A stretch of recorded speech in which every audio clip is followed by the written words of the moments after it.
نحمده ونصلي على رسوله الكريم أما بعد فأعوذ بالله من الشيطان الرجيم بسم الله الرحمن الرحيم۔ آج سورۃ مسد ہے، تو تجوید کے اعتبار سے پہلے پڑھ لیتے ہیں ایک بار۔ تبت یدا ابی لہب وتب،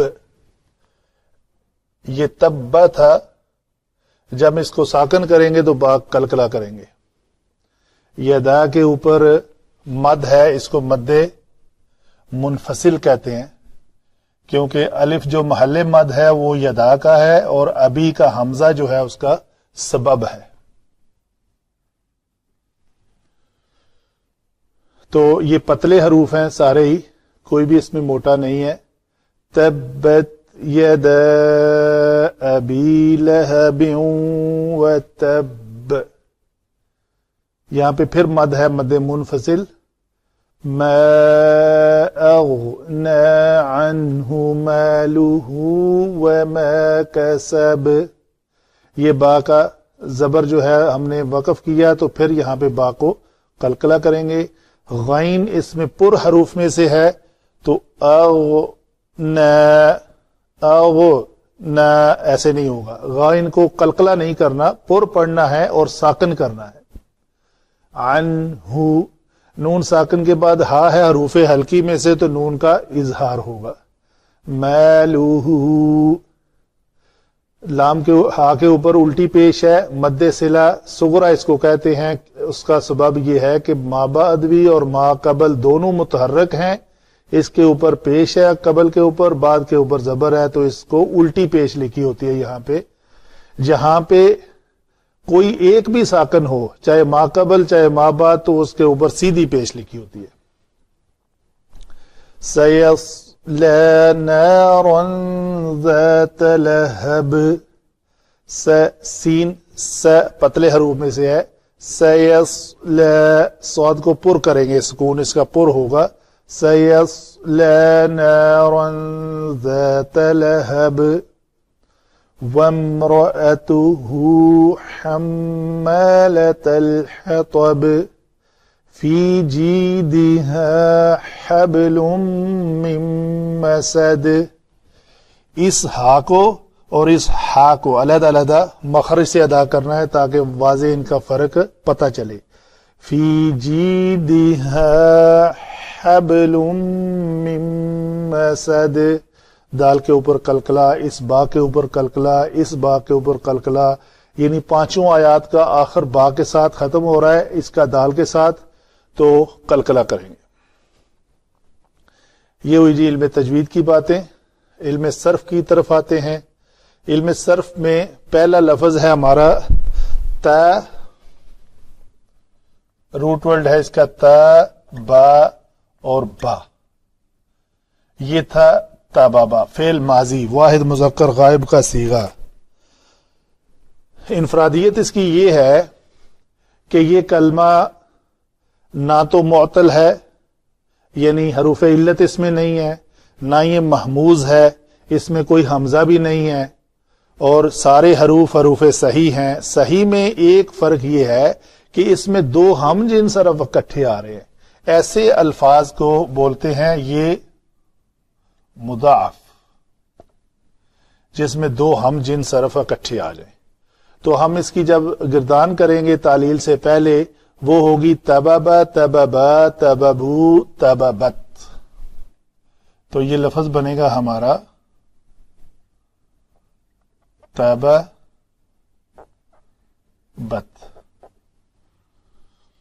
تو ابھی یہ ہے کہ اگر دو ہم جنس حرف اکٹھے ہوں، ان میں سے پہلے کا ماقبل اگر ساکن ہو تو حرکت ماقبل کو دی جاتی ہے، اگر ساکن نہ ملے تو اس کو خود ساکن کر کے دوسرے میں ادغام کیا جاتا ہے۔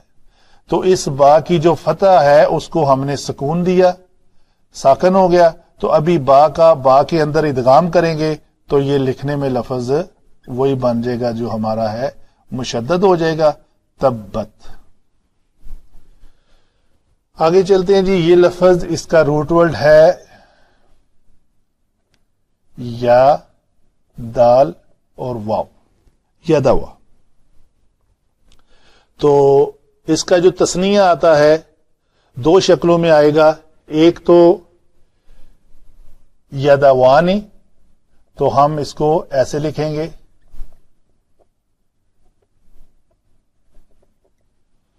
اور دوسرا اس کا اگر تسنیہ حالت جری میں یا حالت نسبی میں آئے گا تو اس کو ہم لکھیں گے یدوینی. ٹھیک ہے جی.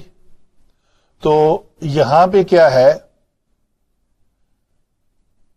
چونکہ ہمارا تعلق یدانی سے ہے تو ہم یدانی کے اوپر بحث کرتے ہیں.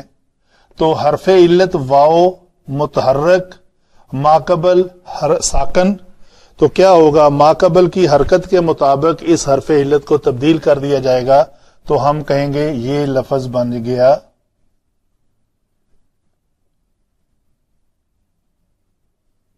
یدانی. تو یہ الف پہلے سے موجود تھا، یہ الف واو کا تبدیل شدہ الف ہے. تو جب دو ساکن اکٹھے آ جائیں، یہ الف پہلے ہی ساکن تھا، یہ پھر الف آ گیا، تو ان دونوں ساکنوں میں سے ہم ایک کو گرا دیں گے تو یہ گر جائے گا، تو یہ لفظ رہ جائے گا یدانی. تو یہ حالت رفعی میں لفظ بنا یدانی، دو ہاتھ، جو فاعل بنے گا اس فعل کا حالت رفعی میں. ابھی یہ اسماء ستہ مکبرہ میں سے ہے، ابھی، ابو، ابا. تو اس کو ہم یہ لکھیں گے، اس کا روٹ ورڈ بھی حمزہ با اور واو تھا، یہ حالت جری میں ہے. چونکہ اس مضاف کا یہ مضاف الیہ بن رہا ہے تو یہ اسم ہوا اسماء ستہ میں سے. لہب روٹ ورڈ ہے لام ہا با، یہ بھی ہم کہیں گے یہ اسم ہے. واو حرف عطف ہے. تبا پہ ہم بات کر چکے، یہ وہ پہلا صیغہ ہے جب با کا با کے اندر ادغام کریں گے تو یہ لفظ بن جائے گا تبا. ما جو ہے ما حرف نفی ہے، اس میں نفی. اگنا کیا ہے جی، غنی، غین نون اور یا اس کا مادہ ہے. یہ باب افعال سے فعل ماضی ہے اور واحد مذکر غائب کا صیغہ ہے. افعل یفعلو کے وزن پر اغنیا، اغنیا یہ ہے لفظ.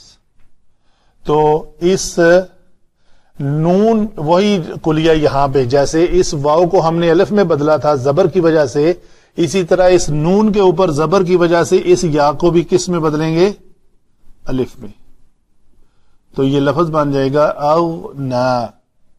تو پھر وہی کلیہ جو الف یا کی تبدیل شدہ حالت سے بنے اس کو لکھنے میں الف مکسورہ کی شکل میں لکھا جاتا ہے. نون کے بعد یا کی شکل کا اس کو ہم الف مکسورہ کہتے ہیں. ٹھیک ہے جی. تو یہ لفظ بنے گا آغنا. ان جو ہے حرف جر ہے، ہا اس کے بعد ضمیر ہے تو یہ مرکب جاری ہے. مال اسم ہے، ہا کیا ہے جی، پھر اس کے بعد ضمیر ہے. واو پھر عطف ہے. ما، اس ما کے دو نام ہیں جی، یا تو یہ موصولہ ہے اور یہ یا ما مصدریہ ہے. دونوں پہ ہم بات کریں گے علم نحو میں. کسبہ روٹ ورڈ ہے، فعل ماضی ہے، کوئی بات کرنے کی اس میں ضرورت نہیں ہے. کسبہ یکسبو، یہ ضربہ یضربو کے وزن پہ آتا ہے. ٹھیک ہے جی. اسی طرح آگے چلتے ہیں ہم.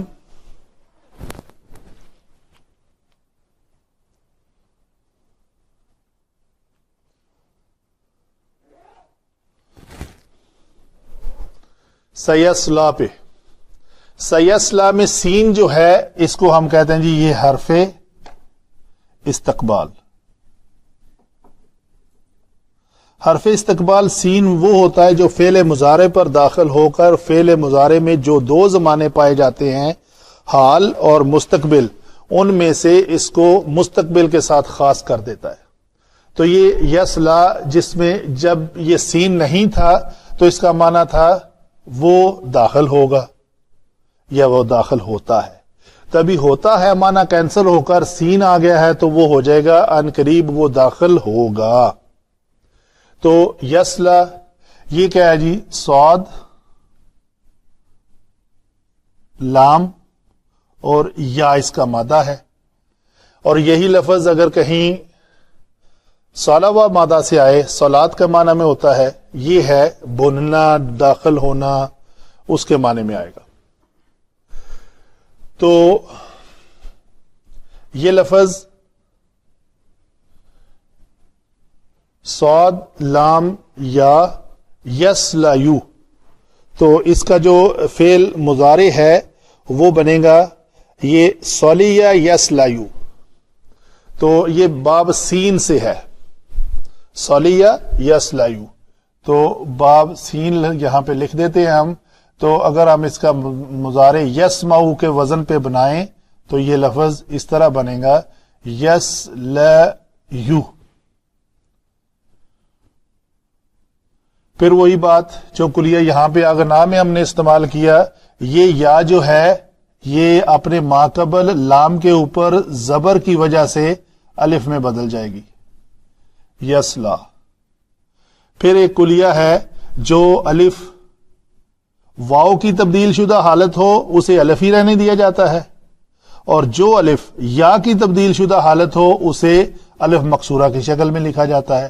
تو یہ لکھا ہوا ہے الف مقصورہ کی شکل میں یس لا، لام کے اوپر کھڑی زبر ایسے لکھ دی جاتی ہے۔ نارن اسم ہے، نور ہے اس کا مادہ، تو یہ لفظ اسم ہوا۔ ذاتا یہ اسماء ستہ مکبرہ میں سے زو، زا اور زی میں سے زو کا یہ مونس ہے، اس کا مونس آتا ہے ذاتا۔ لہب پھر یہ اسم ہے، روٹ ورڈ اس کا ہے شعلہ، لام ہا با، واو پھر عطف ہے۔ آگے لفظ ہے امرا، یہ مذکر ہے، اور امرا تو یہ مونس ہے۔ سورہ مریم کے اس کے مذکر ہونے کی مثال ہے سورہ مریم آیت نمبر 28، یا اخت ہارون ما کان ابوکی امرا، ٹھیک ہے جی۔ تو وہاں سے لفظ یہ مذکر کی شکل میں استعمال ہوا ہے، یہاں یہ لفظ مونس استعمال ہوا ہے، اسم ہے، ہا ضمیر ہے، حمالہ حمال، یہ ہا میم اور لام، اس سے فعال کے وزن پہ جیسے ہم نے نفاس بنایا تھا اسی طرح یہ لفظ بنے گا مذکر حمال۔ تو حمال کو اگر ہم مونس لیں گے تو وہ ہوگا حمالہ، تا تو تی وہ اپنی حالت کے اعتبار سے ہوگا۔ حطب یہ اسم ہے، روٹ ورڈ ہے اس کا، فی حرف جر، جید پھر اسم، جیمیا دال مادہ ہے، گردن کو کہتے ہیں، ہا اس میں ضمیر، حبل اسم، من حرف جر، مسدن پھر یہ اسم۔ ٹھیک ہے جی، یہ ہوئی باتیں ہماری علم صرف کے مطابق۔ علم نحو کی جانب، تبت فعل ماضی واحد مونس غائب کا صیغہ، جس میں یا تو کہیں گے اگر یہ اکیلا آئے تو اس میں ہیا چھپی ہوئی ہے، یا تائے تانیث جو ہے وہ علامت ضمیر ہے۔ دونوں آراء ہیں علماء کی، بصری کچھ کہتے ہیں، کوفی کچھ کہتے ہیں، علم کی جو ماہر ہیں۔ بہرحال ہم یہی کہہ کے چلیں گے کہ یہ تبت ہے تو ٹوٹ گئی، ٹھیک ہے۔ آگے انسانی اعضاء جب جوڑا جوڑا ہوتے ہیں تو ان کو مونس استعمال کیا جاتا ہے، تو یہی اسم جو ہے نا وہ مونس استعمال ہوا ہے. کوئی بھی ہوں، چاہے انسان کے ہوں چاہے حیوان کے، تو وہ ہاتھ تو ہاتھ ہی ہیں. تو انسانی لفظ یا کوئی بھی جسم کے اعضاء، تو یہ یدان کو میں ایکسپلین کر چکا ہوں. یہ اصل میں تھا یدانی. ٹھیک ہے، تو جب یہاں تک پڑھیں گے تو ہم پڑھیں گے تبت یدانی. نون پڑھیں گے. نون اس کا تب غائب ہوگا جب یہ مضاف ہوگا. تو جب مضاف تب ہوگا جب اس کے ساتھ ہم مضاف الیہ کو پڑھیں گے. مضاف الیہ.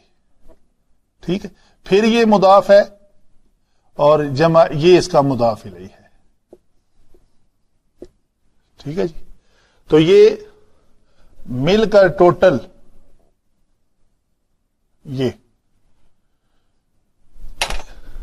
یہ جو مضاف الیہ ہے، اس مضاف کا مضاف الیہ بن جائے گا. تو ہم کہیں گے یہ جو ٹوٹل مرکب ہے یہ بن رہا ہے اس فعل کا فاعل. تو فاعل کیا ہے؟ یدانی. یدانی میں سے نون کیوں حذف ہوا ہے؟ مضاف جب بھی تثنیہ یا نون والا صیغہ جب بھی مضاف بنے تو ان میں سے نون جو ہے وہ ڈراپ ہو جاتا ہے. ٹھیک ہے جی. جیسے نون کیوں ڈراپ ہوتا ہے، اس کی پھر پیچھے وجہ جو حکمت ہے، مضاف تنوین ایکسپٹ نہیں کرتا. تنوین میں بھی نون ہوتا ہے، تو وہ اس مضاف میں جب نون آیا تو اس نون کو بھی ڈراپ کر دیا گیا. اچھا جی. و تب اس میں ہوا چھپا ہوا ہے جی. اس سے مراد کون ہے جی؟ ابو لہب.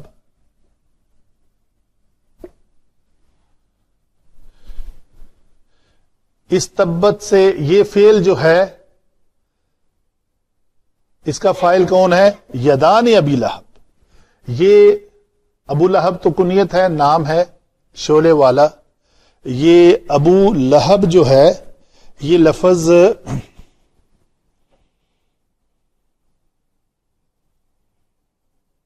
لہب کا معنی ہے شعلہ. تو عبد العزا نام تھا اس کا. سرخ گالوں کی وجہ سے اس کی کنیت جو ہے وہ ابو لہب سے. چلیں، تو یہ جو عطف ہے یہ کس کے درمیان ہے جی؟ یہ دو افعال کے درمیان عطف ہے. اس کا یہ معطوف ہے اور یہ اس کا معطوف علیہ جی، اور یہ معطوف ہے اور یہ واو حرف بیچ میں عطف ہے. تو یہ جو پورا مرکب ہے یہ ایک جملہ ابتدائیہ، جملہ دعائیہ ہے. دعا ہو چاہے بد دعا ہو وہ یہی ہے. تو یہ ایک بد دعا ہے جو فعل ماضی کے ذریعے دی جاتی ہے. دعا کا مطلب ہوتا ہے مانگنا. مانگنا فعل امر سے مانگی جاتی ہے کوئی چیز. فعل امر کا صیغہ سیم ہوتا ہے.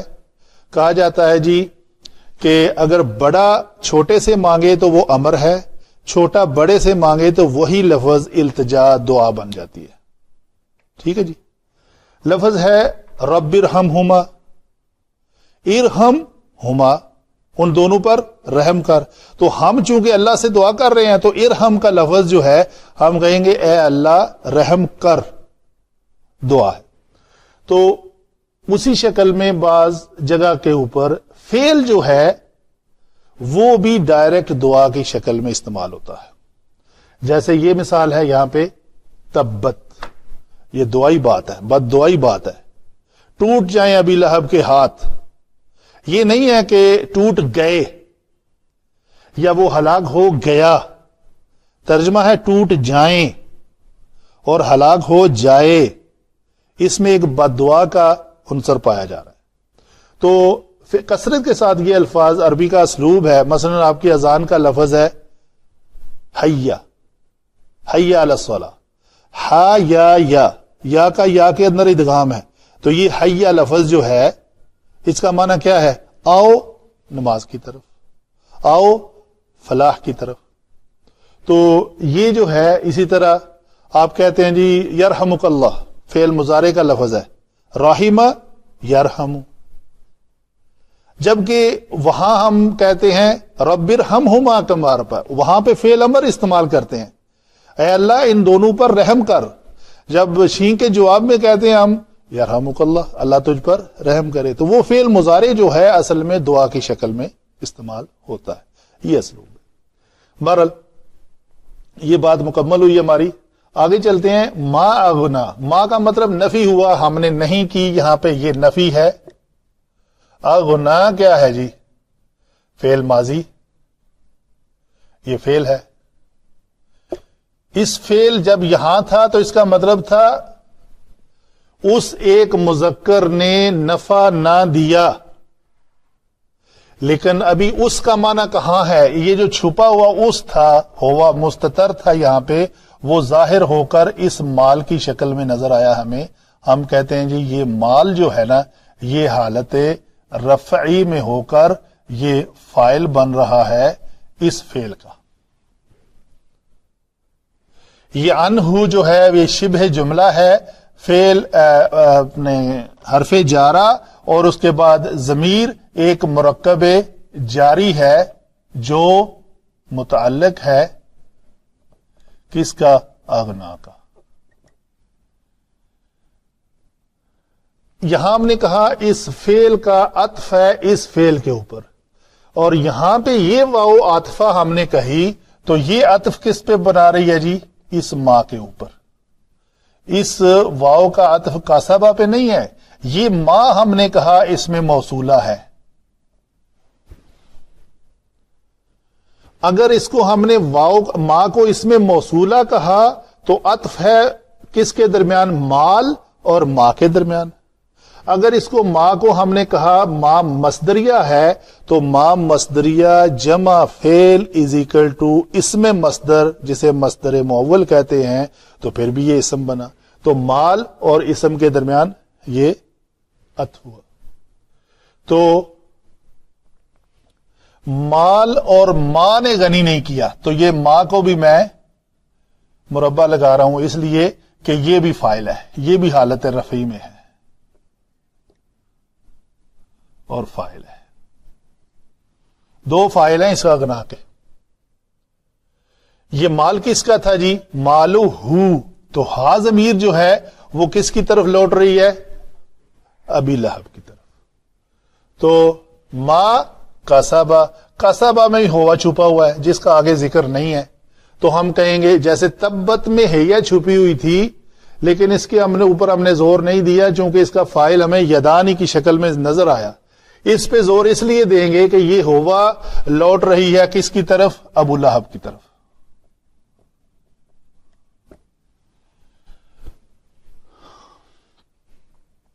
اور یہ ما کاسبہ کے اندر ہوا ضمیر علامت ضمیر ہے، یہ ہمیشہ مرفوع ہوتی ہے، مرفوع ہو کر یہ فاعل بن رہی ہے. اس فاعل نے کیا فعل کیا؟ کاسبہ. فعل جمع فاعل. تو جب اس ما کو ہم حالت رفعی میں مانیں گے تو اس مال کے اوپر اس کا عطف آئے گا. جب ہم اس ما کو کاسبہ کے ساتھ ملائیں گے بطور مسئولے اس میں موصولہ تو یہ حالت نسبی میں آئے گا. کیوں حالت نسبی میں اس طرح آئے گا؟ ہوا تو ہو گیا فاعل، کاسبہ ہو گیا فعل، اس نے کمایا. کیا کمایا؟ ما، جو کچھ بھی. تو جو اس نے کمایا وہ جو ہے لفظ، تو پھر یہ حالت نسبی میں ہو کر اس فعل جمع فاعل جمع مفعول یہ جملہ ایسے ہوگا. یہ موصولہ اس کا مفعول بنے گا. اس صورت میں یہ موصولہ اس کا حالت نسبی میں ہوگا. اگر یہ پیچھے جڑے تو حالت رفعی میں، اگر یہ آگے جڑے تو حالت نسبی میں. ٹھیک ہے جی. تو نہیں نفع دیا اس کے مال نے، اور جو کچھ بھی اس نے کمایا تھا. کمایا کب تھا؟ ماضی میں. ماضی میں جو کچھ بھی اس نے کمایا، جو مال اس کو اپنی وراثت میں ملا، اس کا کوئی بھی اس کو فائدہ نہیں ہوا، فائدہ نہیں دیا اس نے. آگے کیا ہے جی؟ سیصلا، ان قریب ڈالا جائے گا، داخل ہوگا. تو یہ اس کا معنی عن قریب میں آئے گا. یسلا کا معنی ہوگا داخل ہوگا. کہاں داخل ہوگا جی؟ آگ میں، نارن. تو ہم یہ کہتے ہیں یسلا میں ہوا جو ہے وہ علامت ضمیر مستتر مرفوع فاعل، یہ اس کا مفعول حالت نسبی میں مفعول بہی. ٹھیک ہے جی. یہ نارن ذات لہبن، تو یہ نارن ذاتا جو ہے یہ ہم کہیں گے جی یہ صفت ہے. اس صفت کا موصوف کون ہے؟ نار. نار بھی مونس ہے، یہ بھی مونس ہوگی. اچھا جی. تو اس فائل نے یہ فعل کرنا ہے یسلا کا. کب کرنا ہے؟ عن قریب. داخل ہونا ہے. کس میں داخل ہونا ہے؟ اس مفعول بہی میں. اس مفعول بہی کی صفت کیا ہے؟ وہ ذاتا ہے. ذاتا اسماء ستہ مکبرہ میں سے ہے، جیسے ذو العلم، ذی شان، شان والا، علم والا. یہ کیا ہے؟ ذاتا لہب ہے، شعلے والی، بھڑکتی ہوئی آگ ہے. یہ جو اس کی صفت ہے ذاتا لہبن ہے. تو ہم کہیں گے یہ صفت ہے مرکب اضافی بن کر صفت بن رہا ہے اس نار کی. تو یہ صفت ہے اور یہ موصوف ہے. ٹھیک ہے جی. تو اگر یہ مفعول بھی ہے، دوسرے کچھ علماء کی رائے یہ بھی ہے کہ یہ جو پورا مرکب ہے نا جی، صفت موصوف، یہ مفعول فی ہی بھی لکھتے ہیں. اگر فی ہی ہو تو ایسا مفعول، اس کا دوسرا نام ظرف بھی ہے. تو اس میں ظرف کے دو قسمیں ہوتی ہیں، ایک ظرف زمان ہوتا ہے، ایک مکان ہوتا ہے.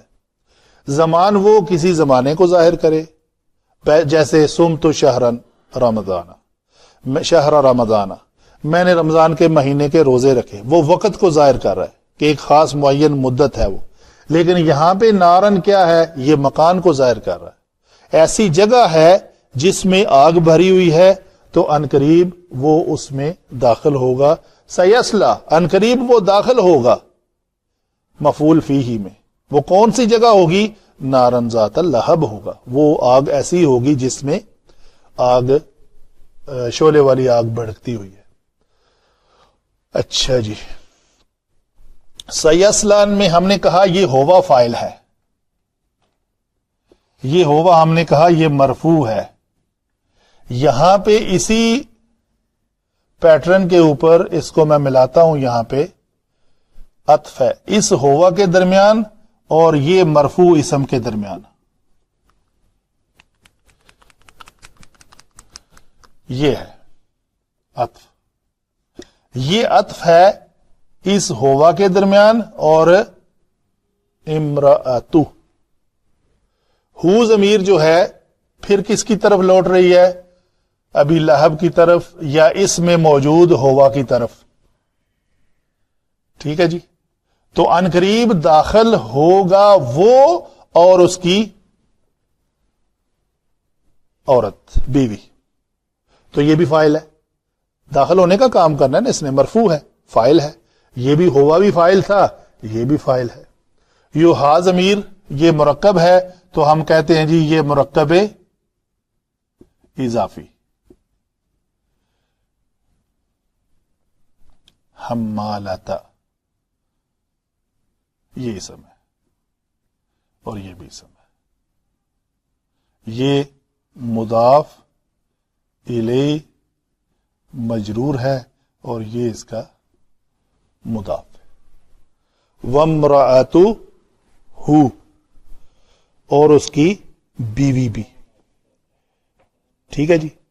ابھی یہ نوٹ کرنا ہے کہ حمالتا یہ جو مضاف ہے یہ منصوب ہے، یہ اس زبر کی وجہ سے ہمیں پتا چلا یہ منصوب ہے، حالت نصب میں ہے، تو منصوب ہو کر وہ 8 جو 12 منصوبات ہیں ہمارے، ان میں سے یہ کیا بن رہا ہے؟ یہ حال ہے۔ یہ حال کس کا ہے؟ اس فائل کا۔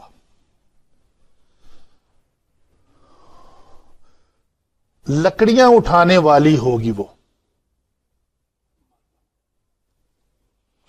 ایک تو وہ اس زندگی میں لکڑیاں اٹھاتی تھی، کچھ علماء کی رائے ہے کہ اگر اس کو حال کہا جائے تو جب عنقریب وہ داخل ہوگی دوزخ میں تو اس کی بیوی جو ہے وہاں بھی لکڑیاں اٹھائے ہوئے ہوگی، اور وہ اپنے خاوند کے اوپر ان لکڑیوں کو گرائے گی، جس میں آگ کی شدت میں اور بھی اضافہ ہوگا۔ یہ مفسرین کی تفصیل ہے اس میں، تو اس لحاظ سے اس کو حال قرار دیا گیا ہے۔ اور آگے کیا ہے؟ فی جیدہا، فی جیدہا یہ پورا ایک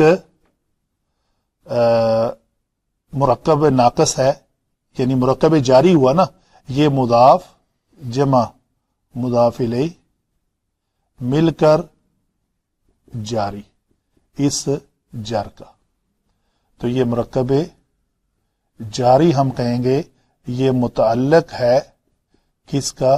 حبل کا۔ حبل کیا ہے؟ یہ مبتدا ہے، مبتدا مؤخر، حالت رفع میں ہے نا جی، تو حالت رفع میں سے ہم نے تلاش کیا تو پتا چلا یہ مبتدا ہے، ٹھیک ہے جی۔ فی جیدہا کیا ہوگا؟ اس کی خبر ہوگی شبہ جملہ ہو کر۔ شبہ جملہ یاد رکھیے دو ہوتے ہیں، ایک حرف جارہ کے بعد اسم آ جائے تو وہ مرکب جاری بن کر شبہ جملہ ہوتا ہے، اور دوسرا کسی ظرف کے بعد اگر کوئی دوسرا اسم آ جائے تو وہ شبہ جملہ کہلاتا ہے۔ تو یہ متعلق ہے اس مبتدا جو مؤخر ہے۔ تو آگے جو مم مسد ہے یہ کس کے متعلق ہے جی؟ یہ متعلق ہے حبل کے، اپنے ما قبل کے۔ تو حبلم مم مسد، فی جیدہا حبلم مم مسد۔ اچھا اگر ہم یہ کہیں کہ یہ کیوں نہیں آ گیا جی، ایک عام قاری کے ذہن جو اسٹوڈنٹ ہے اس کے سوال آتا ہے کہ حبل فی جیدہا مم مسد ہو جاتا، ٹھیک ہے۔ ایک عربی کا قانون ہے کہ جو ضمیر ہوتی ہے اپنے پیچھے والے کلوزسٹ اسم کے اوپر اعادہ کرتی ہے، لوٹتی ہے۔ تو اگر ہم حبل کو پہلے رکھ دیتے تو ہا ضمیر حبل کی طرف لوٹتی، تو یہ پھر بات اور ہو جاتی۔ تو یہ لوٹنی تھی حمالہ کی طرف، ٹھیک ہے جی۔ یہ ہوئی باتیں ہماری سورہ مسد کے اوپر، نحو کی باتیں۔ وما علینا الا البلاغ المبین۔